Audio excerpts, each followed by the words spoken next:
passamos a apresentar Diocese em Evangelização.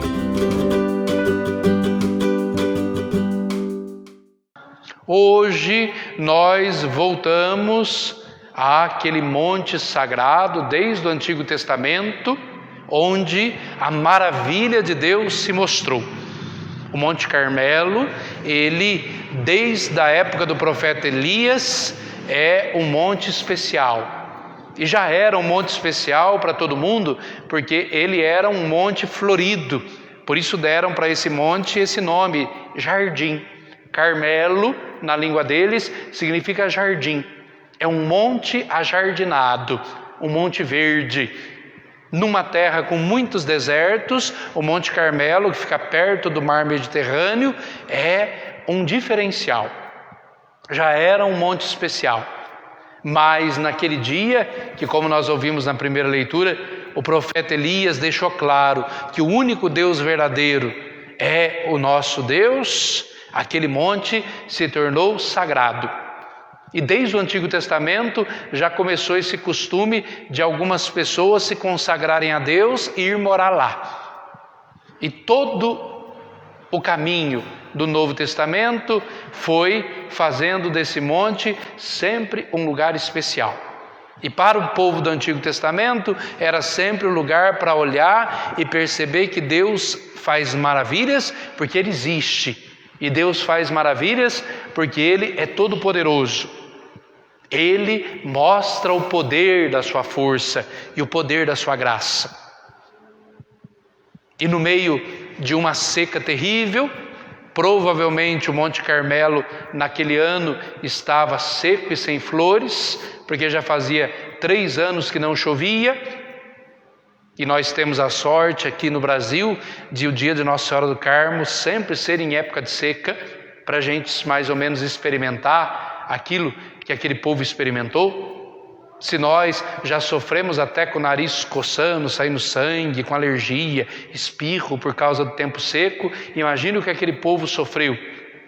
E a fome só aumentava, e estava tudo morrendo, e as plantas morreram, e os bichos já estavam quase todos mortos. Mas o profeta Elias disse que Deus iria fazer maravilhas, e lá de cima do Monte Carmelo, ele e o seu ajudante contemplaram a maravilha de Deus. Olhando para o mar, uma nuvenzinha de nada trouxe a chuva e a salvação para o povo de Israel. Aí nasceu essa devoção especial do Monte Carmelo para o jeito de Deus agir.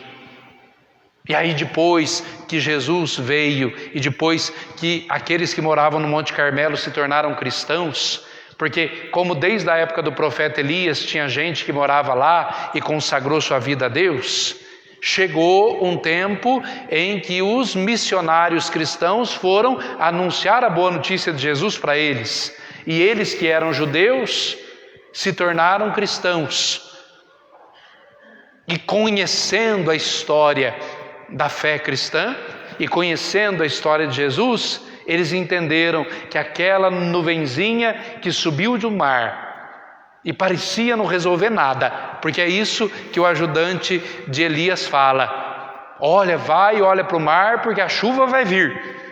E aí o ajudante foi e falou: olha, senhor, eu acho que alguém pitou um cigarro lá e subiu uma fumacinha, aquilo lá não traz chuva, mas nem sonhando.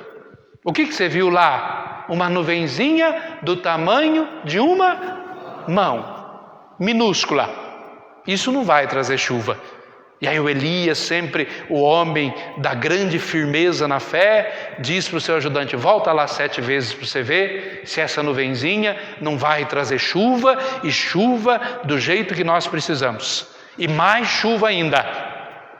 E avisa o seu rei Acabe para ele logo sair correndo daqui, porque se ele demorar, ele vai atolar. Porque vai vir tanta chuva que vai virar uma barreira só e os carros do rei vão atolar.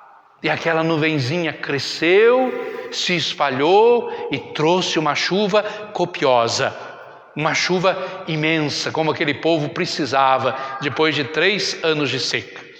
Aí quando os carmelitas, como virou o apelido daqueles que moravam no Monte Carmelo, se tornaram cristãos, eles foram entendendo, olha, nós sabíamos que de uma nuvenzinha insignificante poderia vir a salvação para o povo de Israel.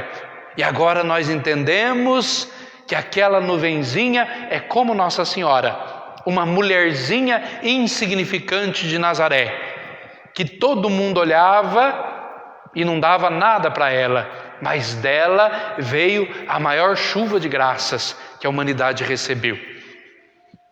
E aí os carmelitas começaram esse costume de achar que já naquela época Deus já estava mostrando que dos pequenos vem a salvação. E depois eles entenderam que a pequena de Nazaré traria a maior salvação que a humanidade precisava receber. Ela, a Virgem Maria, é aquela nuvenzinha que subia do mar e o profeta Elias já contemplou. Por isso que o profeta Elias é tido como pai dos carmelitas. Ele é o pai da ordem.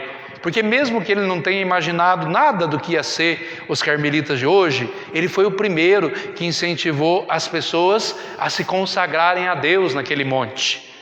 Ele foi o primeiro que ensinou para aquelas pessoas que só existe um Deus e que podem vir 400 falsos deuses e podem vir 400 mentirosos, que Deus sempre vence e os 400 vão passar vergonha. Depois leiam a leitura completa, porque já é longa a leitura da missa de Nossa Senhora do Carmo, recontando essa história da nuvenzinha do profeta Elias e do Monte Carmelo, então não dá para colocar todos os detalhes, mas o Elias chega a tirar sarro e dizer, olha, grita mais alto, vai que o teu Deus foi fazer uma viagem, ele não te escuta, e ele ria e dava gargalhada na cara deles, grita mais forte, vai que ele foi no banheiro, e por isso que ele não te atende. O Elias não tinha medo de enfrentar aqueles homens, sendo um só, e eles 400. Deus sempre vence. A igreja precisa viver desta mesma segurança. Deus sempre vence. Sempre vai aparecer 400 ou 400 mil pessoas dizendo que a nossa igreja é falsa. E eles são a igreja verdadeira. Mas é nesta única igreja fundada por Cristo que a verdade sempre vai se revelando nos pequenos desta igreja. Hoje, o Papa Francisco pôs fim a uma baderna que tinha virado essa igreja, desde que o Papa Bento XVI tinha autorizado voltar a rezar a missa em latim. Porque o Papa Bento XVI ficou preocupado com aquelas pessoas idosas que não tinham se acostumado com a mudança. E é lá, quando ele fala disso, ele diz que tem alguns grupos que nunca se acostumaram. E tem um grupinho de cismáticos, e o líder dele foi excomungado, o cardeal Lefebvre, que o cardeal Lefebvre começou a dizer que essa igreja do Concílio Vaticano II era falsa, e ele queria defender a verdadeira igreja. Até que ele inventou de ele, por conta dele, ordenar os bispos. Porque já que ele está inventando a igreja dele, esqueceu que tem um Papa nessa igreja.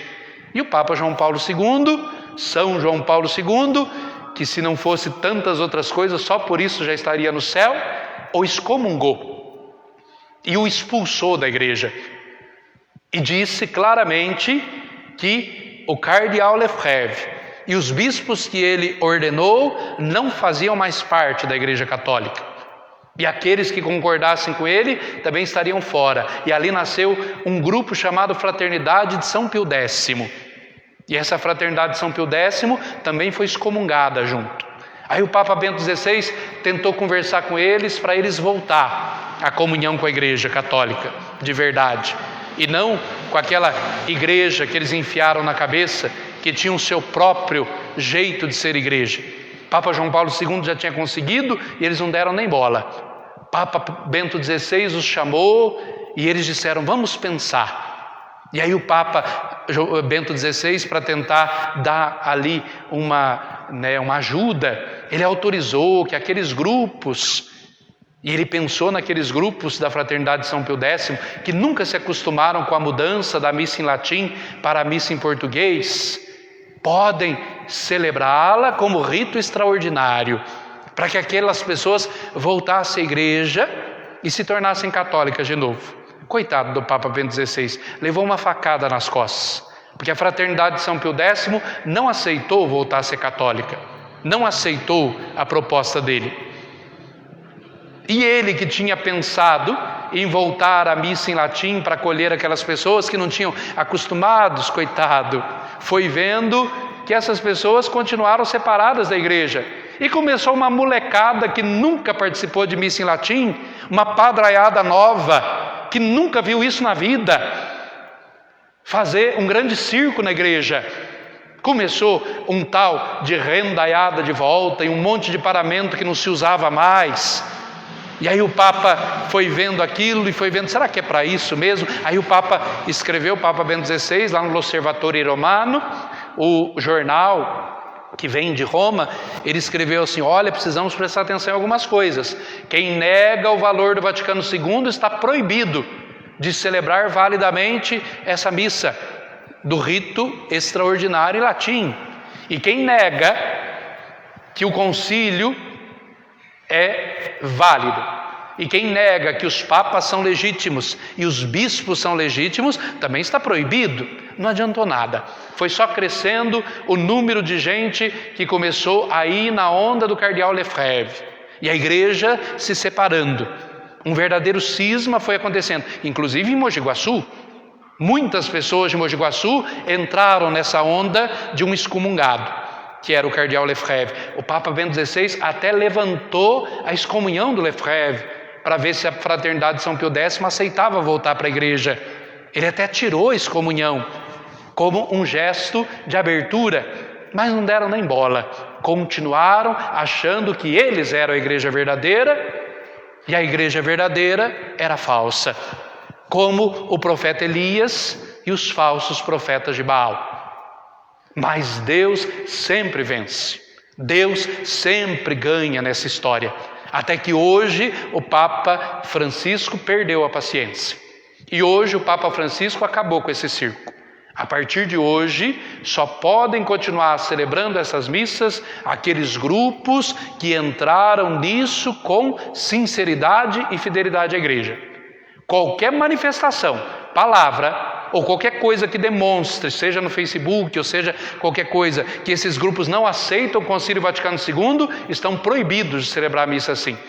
Qualquer coisa que digam que Papa verdadeiro não é o Papa Francisco, porque tem um grupinho aí dizendo que o Papa Francisco prendeu o Papa Bento XVI. Chegamos a esse ponto. Tem um grupinho dizendo que o verdadeiro Papa ainda é o Bento XVI. Cada dia alguém inventa a sua igreja. E aí o Papa Francisco pôs fim a essa história. Agora, quem diz se vai poder ou não ter missa em latim para um grupo especial que realmente não se adaptou a essa realidade é o bispo.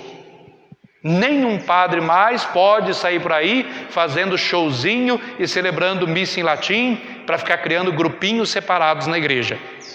Só o bispo, e o bispo vai dizer a única igreja onde vai ter e se ele achar necessário. Na nossa diocese, até hoje não tem ninguém autorizado a celebrá-la. Vamos ver o que vai acontecer, mas provavelmente terminaremos assim.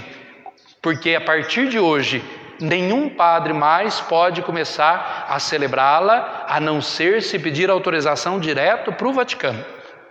Nenhum padre mais vai poder ficar fazendo as coisas da sua moda. E aí o Papa Francisco diz lá no seu texto, por que tivemos que chegar nesse ponto? Porque não entenderam o que o Papa Bento XVI queria fazer. O Papa Bento XVI queria unir aqueles que estavam separados. E o que aconteceu? Os separados começaram a levar embora os que estavam unidos. Os separados começaram com aquela historinha que já devia ter sido resolvida, de que a igreja verdadeira era a que o cardeal Lefebvre defendia, e não a igreja que continuou fiel à tradição. Por isso que a carta do Papa chama os cuidadores da tradição.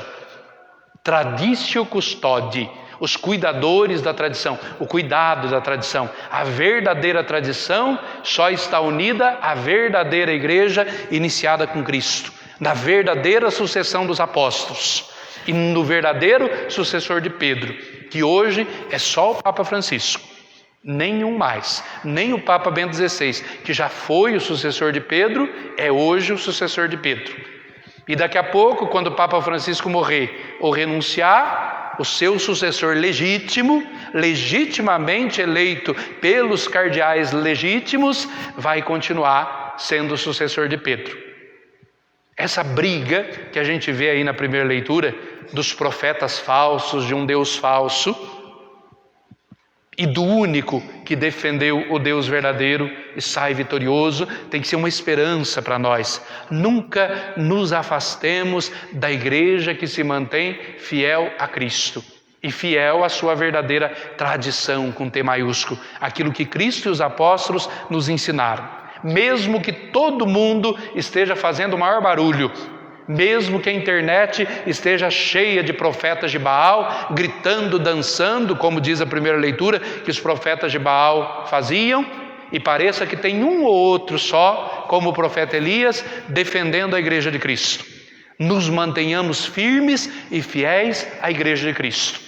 Não caiamos na ilusão dos profetas de Baal, porque eles fazem muito barulho, mas são uma farsa, são uma mentira. Um gesto de Deus manda do céu a sua força e faz virar cinza tudo aquilo que eles sapatearam e fizeram a manhã inteira. Diocese em Evangelização.